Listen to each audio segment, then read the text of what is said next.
So kung binago nga po mga idol ng ating Filipino Flash Nonito Donaire Jr. ang hugis na mata ni Naoya Inoue sa naging unang laban nila, kung saan binasag ni Donaire ang orbital bone sa mata ng Japanese Monster gamit ang kanyang pamatay na left hook. Kung saan mga boss, sa latest post naman po ni Cuadro Alas Casimero, prangka na sinabi nito mga idol na kung siya daw makalaban ni Naoya Inoue sa bakbakan, panigurado daw mga idol luluha talaga ang mata ng Japanese Monster kapag natamaan siya ng malakas na kamao ni Casimero. Well, sa totoo lang mga idol, ang sinasabi na to ni Alas, hindi talaga natin alam kung mangyayari pa ito dahil sa status ngayon ni Inoue mga boss, na isa ito sa matitibay na fighter na sumalo ng suntok, kumatamaan nun ito ng solid ng kalaban at babags pero bumabangon pa rin ng hapon sa bakbakan, kagaya sa nangyari sa kanya sa laban nito kay Luis Neri at Ramon Cardenas. Sa ngayon hindi talaga natin malalaman mga boss kung saan banda ang bagsik ng kamao ni Casimero kapag nakalaban na nito si Inoue, dahil hindi pa naman natin nakita ang laban nito kay Inoue. Posible mga idol wala ito epekto sa Japanese Monster at pagpagin lang ni Inoue ang lakas ni Casimero, o di kaya mga idol mararamdaman talaga ni Inoue na malakas talaga mga banat sa kanya ng tubong ormok.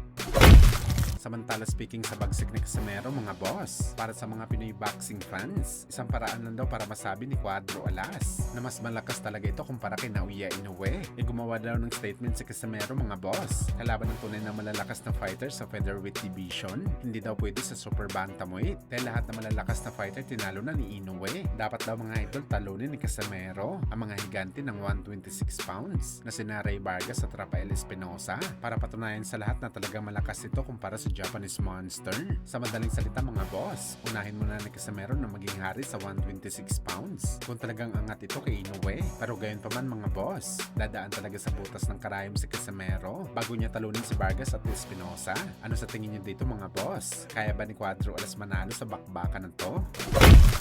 Samantala dahil natalo nga po sila Montroach sa laban nito kay William Cepeda para sa WBC title fight sa lightweight, at ayon nga po sa report mga idol, nawala na daw ng gana si Tank Davis na labanan si Ruth sa rematch. Exposed na daw kasi ito mga idol sa laban kay Cepeda, kaya hindi na daw maganda i-market ang bakbakan nila ni Tank Davis. Kaya dahil dito mga boss, lumakas tuloy ang option ng ating pambansang kamao Manny Pacquiao para makalaban si Tank Davis. Maliban kasi mga idol kay Roach na meron malaking posibleng kitain si Tank Davis sa bakbakan dahil controversial ang kanilang naging unang laban. Paldo din si Tank Davis sa laban kay Boss Manny.